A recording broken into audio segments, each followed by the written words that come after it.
Asia cup 2025 match 2లో భారత జట్టు యూఏఈపై 9 వికెట్ల తేడాతో ఘన విజయం సాధించింది. ఈ మ్యాచ్లో ఆటగాళ్ల ప్రదర్శన మనం చూద్దాము. టీమిండియా టాస్ గెలిచి సూర్యకుమార్ యాదవ్ ముందుగా బౌలింగ్ ఎంచుకున్నాడు. యూఏఈ ఓపెనర్లు ప్రారంభంలో కొంత నిలబడినప్పటికీ భారత్ బౌలర్ల దాటికి 13.1 ఓవర్లలో కేవలం 57 పరుగులకే ఆలౌట్ అయ్యారు. లక్ష్యాన్ని భారత్ బ్యాటర్లు కేవలం 4.3 ఓవర్లలో చేరుకున్నారు. అభిషేక్ శర్మ 16 బంతుల్లో 30 పరుగులు చేసి టాప్ స్కోరర్గా అయ్యాడు. అతనితో పాటు శుభ్మన్ గిల్ 20 నాటౌట్గా నిలిచాడు.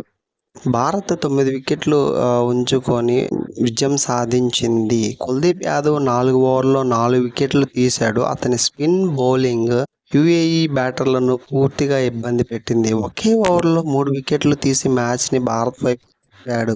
అలాగే శివం దుబే 3 వికెట్లు, బుమ్రా, వరుణ్ చక్రవర్తి, అక్షర్ పటేల్ తలా ఒక వికెట్ తీసుకున్నారు.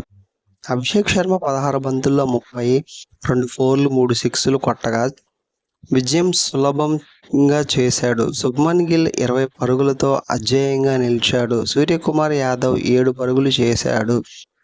అప్పటిదాకా అలీషాన్ షరాఫ్ 22 అభినందనని ప్రదర్శన ఇచ్చినప్పటికీ యథావిధిగా వికెట్లు కోల్పోయారు యూఏఈ టీం. సుదీక్కి ఒక్కడే భారత్ బ్యాట్స్మెన్ వికెట్ తీశాడు. భారత్ బౌలింగ్ విభాగం పూర్తిగా ఆధిపత్యం చూపింది.